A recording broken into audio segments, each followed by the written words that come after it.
So my main hopes for the future is that we manage to stabilize the global warming. We are now getting very close to 1.5 degrees, which was the limit that was set in the Paris Agreement.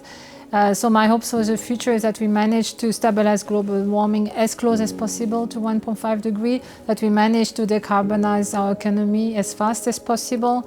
This would mean that in the coming years we would manage to decrease our emissions very, very fast, and that we have much less emissions of CO2 and get to net zero as fast as possible.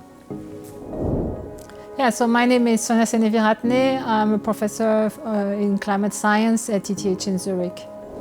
It is basically doable to decarbonize our economy. If you look at the recent reports of IPCC, there are pathways which would be consistent with a stabilization at 1.5 degrees. Unfortunately, so far, we have not been on track. We have done much too little. The trajectories show that at the latest, we would need to start a decrease of CO2 emission before 2025. This means this year, 2024, we need to have the highest emission and from now go down. This is why it's really urgent that we have action right now. So my positive vision for the world in 2040 would be that we would have managed to decarbonize most of our economy, most of our society. We would be extremely close to reaching a net zero CO2 emissions. This would mean that we would mostly be using almost no more fossil fuels anymore. This means no more fossil fuel cars, no more fossil fuel heating. Either we have good alternative for flights, or also that there are more sustainable fuels, but mostly that we also have excellent train connections across Europe, so we don't need to take a flight.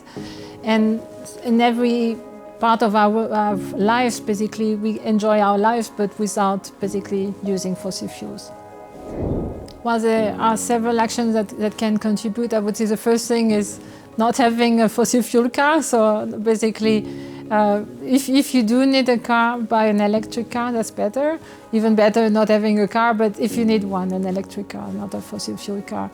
If you have some decision related to heating system in your home or in your family, if you have to advise your parents or people from your family avoiding having a fossil fuel heating, so no oil heating, no gas heating, that would make already a big difference. Both the fossil fuel cars and the oil heating, that's contributing a lot to emissions. For instance, in Switzerland, 75% of our emissions are associated with petrol.